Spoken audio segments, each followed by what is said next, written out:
Common sense na lang mga kaibigan. Kaya bang gawin ni Saldico yan? Na walang pahintulot ni Marcos, walang pahintulot ng speaker, walang pahintulot ng mga galamay niya. Hindi kaya ni Saldico yan. Hindi ko sinasabi na walang kasalanan si Saldico. May kasalanan siya dahil kasama sila dyan eh. Kaya lang, hindi mo pwedeng i-pinpoint kay Saldico lahat. Si Bongbong Marcos, alam niyo yan, hindi naman lalabas yung mga ganyang kalalaking pera kung walang basbas ni Marcos. Presidente siya eh. Lahat ng yan pipirmahan niya para maging batas. Kaya maliwanag na maliwanag mga kaibigan na yan si Marcos naghuhugas na lang ng kamayan. Imagine, sabi niya, siya daw ang nagpasimulang magpa-imbestiga ng korupsyon. At nagulat pa siya bakit ganun ang nangyayari. Gago ba siya?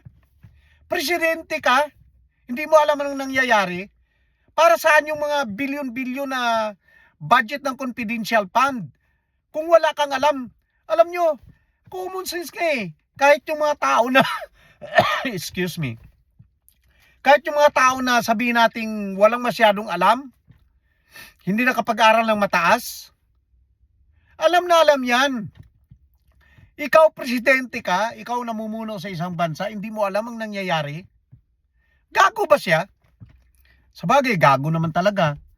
Tsaka sabi nga ni Aimee, addict talaga ang buwisit na yan. Ngayon lang nangyari yan sa Pilipinas na isang addict sa drugs ang presidente. At kung makikita nyo sa 3 taon na inupo niya sa gobyerno, walang naipatayo kahit isa. Ewan ko yung siguro yung ilang pirasong tawag dito, yung school building. Pero alam niyo mga kaibigan, pati nga yung kay yung sinimula ng mga Duterte sa Davao, yung Bucana Bridge, inaangkin ng gago. Kung di ba naman gago, common sense na lang. China ang nagpagawa, kinakalaban ng China, tingin nyo, matutuwa kayang China magbigay sa kanya ng tulong? Hindi pa naman gago. Niluloko niya ang mga tao ng Pilipinas. Ito pa, isa pa. Blinakmail daw siya ng abogado ni Saldico para wag daw siyang magbigay pa ng mga video si Saldico, ay huwag na daw bawiin o i-cancela or bawiin ng passport. Alam nyo, gago rin. Ay nako, ewan ko lang. Ako hindi ako nakapag-aral ng mataas or sabihin nating nakapag-aral ng abogasya or Pero kuha mo na kaagad common sense nga. Ikaw, presidente, sa iyo lahat ng kapangyarihan. Sa iyo lahat ng mga bagay na kaya mong gawin ang isang bagay kung ikaw ay niloloko. Tapos sabihin mo, binablackmail ka ng isang abogado. Sino maniniwala sa iyo doon? Siguro kung ang pagsasabihan mo noon ay yung mga taong addict na katulad niya, maniniwala.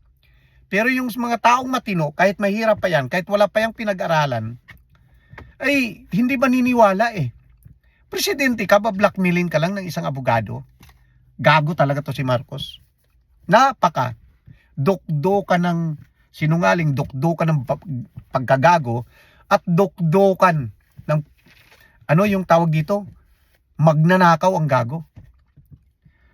Kaya nga sabi ko sa isip ko, yung mga pinagsasabi ni Marcos, dala na lang yan ng kabangagan.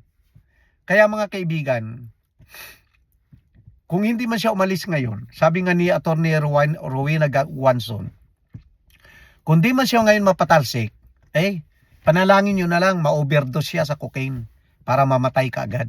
Ganun lang yun. Simple lang. Okay, bye!